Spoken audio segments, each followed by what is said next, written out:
അപ്പോൾ ലോജിക്കല്ല, ഈ തൊലിക്കെട്ടിയിലാണ് കാര്യം. ലോജിക്കൊന്നുമില്ല.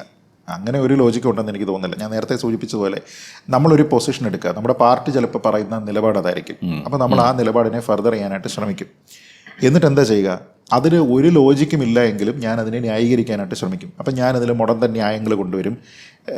ഇത് ചില ആൾക്കാർ പറയുന്ന സമയത്ത് ഇറ്റ്സ് ഓക്കെ. പക്ഷേ നമ്മൾ വളരെ സ്റ്റാൻഡിങ് ഉണ്ടെന്ന് കരുതുന്ന ചില ആൾക്കാരും ഇതേപോലെ എന്തെങ്കിലും പറയുന്ന സമയത്താണ് അവരുടെ ആ ഇമേജ് അങ്ങ് ഇടിഞ്ഞു പോവുക. അങ്ങനെ ഒരുപാട് ആൾക്കാരുണ്ട്. എന്തെങ്കിലും ഒരു വിഷയം പറയുന്നു, ലോജിക്കില്ലായ്മ.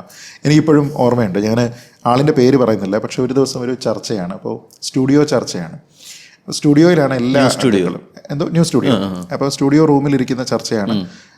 എല്ലാ പാർട്ടിക്കാരും ഉണ്ട്. BJPയുടെ ആളുണ്ട്, കോൺഗ്രസിൻ്റെതുണ്ട്, ലെഫ്റ്റിൻ്റെ ആളുണ്ട്. അന്ന് എന്നെ ബഹിഷ്കരിക്കാത്ത സമയമാണ്. ഞാനുണ്ട്, ആങ്കറുണ്ട്, എല്ലാവരും ഒറ്റ സ്റ്റുഡിയോ.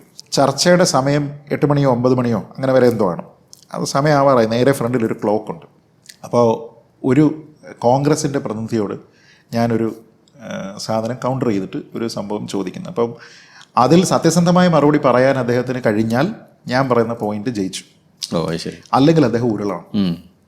അപ്പോൾ അതല്ലെങ്കിൽ അദ്ദേഹം നിഷേധിക്കാൻ അദ്ദേഹത്തിന് കഴിയുന്നില്ല.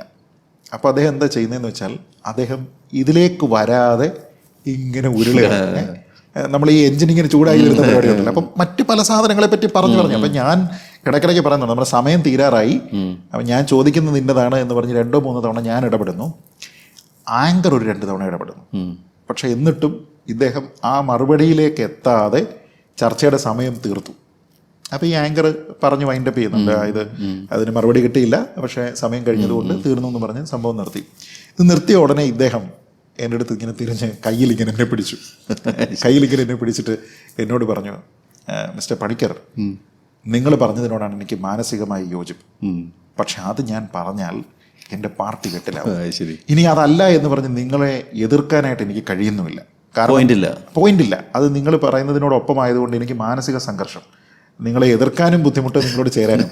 അപ്പോൾ പിന്നെ എൻ്റെ ഒരേ ഒരു ഓപ്ഷൻ ആ ക്ലോക്കായിരുന്നു. ആ ക്ലോക്കിലെ സമയം അതിലേക്ക് എത്തിക്കുന്നതിന് വേണ്ടിയിട്ട് ഞാനിത് പറഞ്ഞതാണ് എന്ന് പറഞ്ഞു. അപ്പം ഇദ്ദേഹം അത് വളരെ ഓപ്പണായിട്ട് അവിടെ പറഞ്ഞു.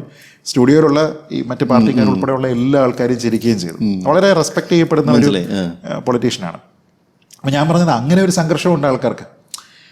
അതായത് സത്യം പറയണോ, അനാവശ്യമായി എതിർക്കണോ, സത്യം മറച്ചു വെക്കണോ എന്നുള്ള സംഭവമാണ്.